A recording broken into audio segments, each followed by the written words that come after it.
간밤의 지구촌 소식 월드 리뷰 황준호 외신캐스터와 함께합니다. 황준호 기자. 예, 안녕하십니까. 이집트 사태가 급박하군요. 예. 군부가 결국 무르시 대통령을 축출했다는 속보가 들어왔네요. 이집트 군부가 무르시 대통령을 추출하고 조기에 대통령 선거를 다시 치르겠다고 발표했습니다. 이집트의 El-Sisi 국방장관이 현지 시간으로 어제 오후 9시경에 국영 텔레비전 생방송에서 무르시 대통령의 권한을 박탈하겠다라고 공식 발표했습니다. 예. 또 헌법의 효력을 정지시키고 새로운 내각을 구성할 예정이라고 했고요. 헌법재판소장을 임시 대통령으로 임명했습니다. El-Sisi 장관의 기자회견장에는 범야권 그룹 구국전선의 모하메드 엘바라데이 전 국제원자력기구 IAEA 사무총장, 그리고 이집트 최고 종교기관의 수장, 또 기독교 계통의 콥트교 교황, 이런 사람들이 같이 참석했습니다. 예. 범야권이 군부의 뜻을 지지한다는 뜻인데요. 엘바라데이는 군부의 로드맵은 2011년 시민혁명의 연속이다, 이렇게 환영의 뜻을 밝혔습니다. 시위대는 환호했다고요? 국방장관의 발표가 나오면서 이집트 혁명의 성지 카이로 타흐리르 광장하고 또 대통령궁 주변에 운집해 있던 수십만 명이 축포를 쏘고 환호성을 질렀습니다. 카이로에서는 무르시 지지 집회도 일부 있었는데요. 거기서는 물론 당황하면서 군부 통치 반대를 외치는 그런 모습이었습니다. 상황이 굉장히 빨리 전개된 것 같습니다. 이날 발표에 앞서서 군대가 무르시 대통령하고 또 그 지지 기반인 무슬림 형제단의 일부 지도부에 대해서 출국 금지 조치를 했다고 외신들이 전했습니다. 예. 그리고 또 이집트 공항 당국도 그런 명령을 확인했고요. 또 무르시가 가택연금의 연금 상태에 있다는 보도도 있었는데요. 지금 정확히 어디에 있는지는 알려지지 않고 있지만 보도를 볼 때 아마도 어딘가에 강제로 억류되어 있을 것 같습니다. 이집트군은 또 무르시 지지자들이 모여있는 카이로 대학 주변, 그리고 국영방송, 이런 국가시설에 대해서 탱크와 병력을 배치하기도 했습니다. 형식적으로는 쿠데타라고 볼 수 있는 것 아닌가요? 이번 사태를 역사가 어떻게 기록할지 예상하기가 조금 힘듭니다. 형식적으로는 전형적인 쿠데타의 모습을 보였는데요. 예. 그런데 또 내용적으로 보면 국민들의 퇴진 여론이 압도적이었고 또 군부가 약간 망설이다가 행동에 나섰기 때문에 재작년 무바라크 독재를 쫓아냈을 때가 첫 번째 시민혁명이었고 예. 이번에가 2차 시민혁명이다, 이런 시각도 있습니다. 근데 군부 독재를 겪었던 우리로서는 군인들이 이렇게 나서면 일단 좋게 봐주기가 힘든데요. 그렇죠. 그렇지만 우리보다 더 심하게 30년 이상 군부 독재를 겪은 이집트 시민들이 다시 이렇게 군인들을 앞세워서 대통령을 몰아내는 거는 엘리트 집단인 군부에 대한 신뢰, 이런 이집트의 특수성을 조금 고려해야 된다, 이런 설명도 있습니다. 앞으로 논쟁적인 사안이 될 것 같습니다. 예, 이집트 상황을 보면서 태국이 떠올랐는데요. 태국은 2000년대 민주적인 절차로 뽑힌 탁신 세력을 군부가 수차례 쿠데타를 일으켜서 몰아냈었고, 또 7, 80년대 민주화 운동을 했던 사람들이 오히려 쿠데타를 지지하는 그런 이상한 현상이 있었습니다. 예. 그렇지만 군부 반수 이상이 탁신을 지지했기 때문에, 물론 탁신도 신자유주의 정책을 폈거나 아니면 문제가 많았던 사람이었지만, 그렇더라도 민주적으로 뽑은 총리를 몰아내고 그거를 지식인들하고 국왕이 지지하는 것은 잘못이다, 이런 평가가 많았습니다.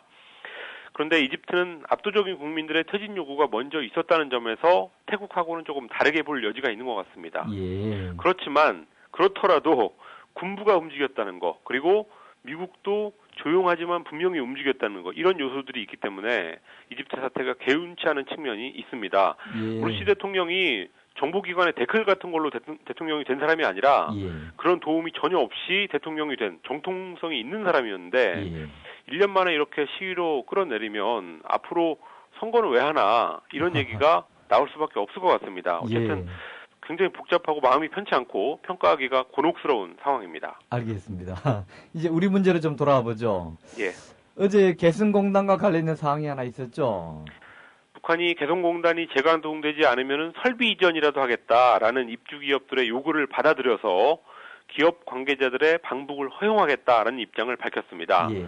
통일부는 북한이 어제 오후 5시경에 판문점 연락관 접촉을 통해서 장마철의 공단 설비 자재 피해와 관련해서 기업 관계자들의 긴급 대책 수립을 위한 공단 방문을 허용하겠다, 이런 내용의 중앙특구개발지도총국에 문건을 보내왔다, 이렇게 밝혔습니다. 예. 총국은 방문 날짜를 알려주면 통행, 통신 이런 필요한 보장 조치를 취하고 개성공단 관리위원회 관계자들, 그러니까 통일부 관계자들도 함께 방문해서 필요한 협의를 할 수 있다. 이런 입장을 밝혔습니다. 우리 정부 입장은 어떤가요?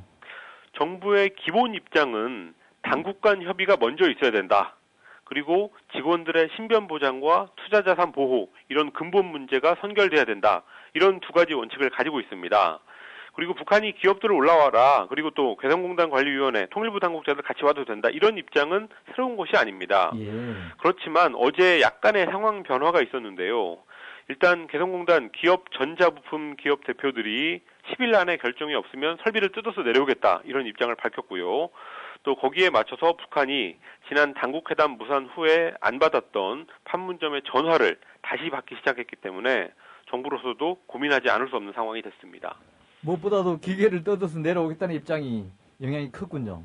그렇습니다. 북한이 남쪽 당국자들까지 받을 수 있다라고 했는데 남측이 호응을 안 하다가 실제로 기업들이 기계를 가지고 내려오는 장면이 연출되면은 결국은 남측 정부가 너무한 거 아니냐 이런 여론이 나올 수밖에 없기 때문에 정부로서도 고민을 할 것 같습니다. 예.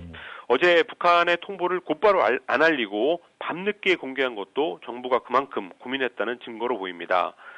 어쨌든 한마디로 박근혜 대통령의 결단이 남은 상황입니다. 대통령으로서는 지금 국정원 사태 때문에 수세에 몰린 것을 만회하고 타개하고 싶을 텐데요. 예. 그런데 대북 강경책으로 지지층을 결집하겠다라는 생각만큼은 부디 좀 안 했으면 좋겠습니다.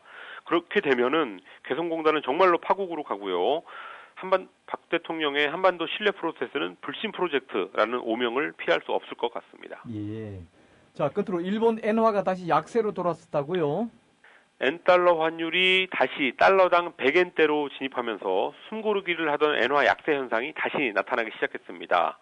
2일 뉴욕 외환시장에서 엔달러 환율은 전날보다 1엔 가까이 오른 100.63엔으로 거래를 마쳤습니다.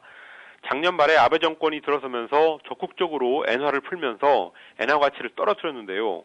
그러다가 6월 달에 엔화 가치가 잠깐 올랐었는데 이번에 다시 떨어지게 된 겁니다. 예. 이번에는 일본보다 미국 쪽 요인이 컸는데요. 미국의 경기 회복을 알리는 지수가 계속 발표가 되면서 달러 가치가 높아졌고 거기에 상대적으로 엔화하고 원화의 가치가 떨어지게 됐습니다. 예.